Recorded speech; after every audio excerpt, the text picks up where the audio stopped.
જય શ્રી કૃષ્ણ મિત્રો, વાઘ સ્ટોરીમાં આપનું સ્વાગત છે. વૈશાખ માસના કૃષ્ણ પક્ષની એકાદશીના દિવસે વરુણ તિથિની એકાદશીનું વ્રત કરવામાં આવે છે. વરુણ તિથિની એકાદશીના દિવસે ભગવાન વિષ્ણુની પૂજા કરવામાં આવે છે અને વિષ્ણુની પૂજા કથા પણ સાંભળવામાં આવે છે. વરુણ તિથિ એકાદશીના દિવસે વરુણની એકાદશીનું વ્રત કથાનો પાઠ કરવાથી જાતકને શુભ ફળ મળે છે. તમામ એકાદશીની તિથિઓનું અલગ અલગ મહત્વ હોય છે. વરુણ તિથિ એકાદશીનું વ્રત કરવાથી જાતકને શારીરિક અને માનસિક કષ્ટોમાંથી મુક્ત મળે છે. આ એકાદશીના વ્રતથી વ્યક્તિને મૃત્યુ પછી પણ મુક્તિ મળે છે. વરુણ તિથિ એકાદશીની વ્રત કથાનું મહત્વ. યુધિષ્ઠિરે ભગવાન શ્રી કૃષ્ણને કહ્યું, પ્રભુ, ચૈત્ર માસના શુક્લ પક્ષમાં આવતી એકાદશી, જેને કામદા એકાદશી તરીકે પણ ઓળખવામાં આવે છે, તે તેમને મને ખૂબ જ સરસ અને સરળ રીતે વર્ણવી છે. હવે ભગવાન, તમે જન્મેલા અને જીવત એમ ચારેય પ્રકારના જીવોનું સર્જન અને સંવર્ધન અને નાશ કરનાર છો. હવે હું તમને વિનંતી કરું છું કે મને વૈશાખ મહિનામાં શુક્લ એકાદશી વિશે થોડીક માહિતી આપો. આ એકાદશીનું નામ શું છે? તેથી વાર્તાઓ શું છે? આ ઉપવાસ કરવાથી તમે કેવા પ્રકારના પરિણામો મળે છે? બધું વ્યવસ્થિત રીતે સમજાવો. આના પર ભગવાન શ્રી કૃષ્ણ બોલ્યા, હે રાજા, વૈશાખ મહિનાના કૃષ્ણ પક્ષમાં આવતી એકાદશીની તિથિએ વરુણ તિથિની એકાદશી તરીકે ઓળખવામાં આવે છે.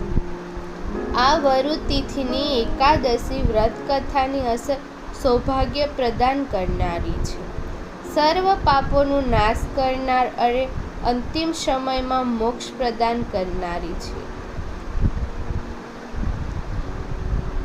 પ્રાચીન સમયમાં નર્મદા કિનારે માગધા નામનો રાજા રાજ્ય કરતો હતો. કહેવાય છે કે તે રાજા ખૂબ જ તપસ્વી અને દાનવીર હતો. એક સમયે તે રાજા જંગલની મધ્યમાં તપસ્યામાં મગન હતો. થોડી વાર પછી એક જંગલી રીંછ ત્યાં આવ્યો અને તપસ્યામાં મગન રાજા પગ ચાવવા લાગ્યો.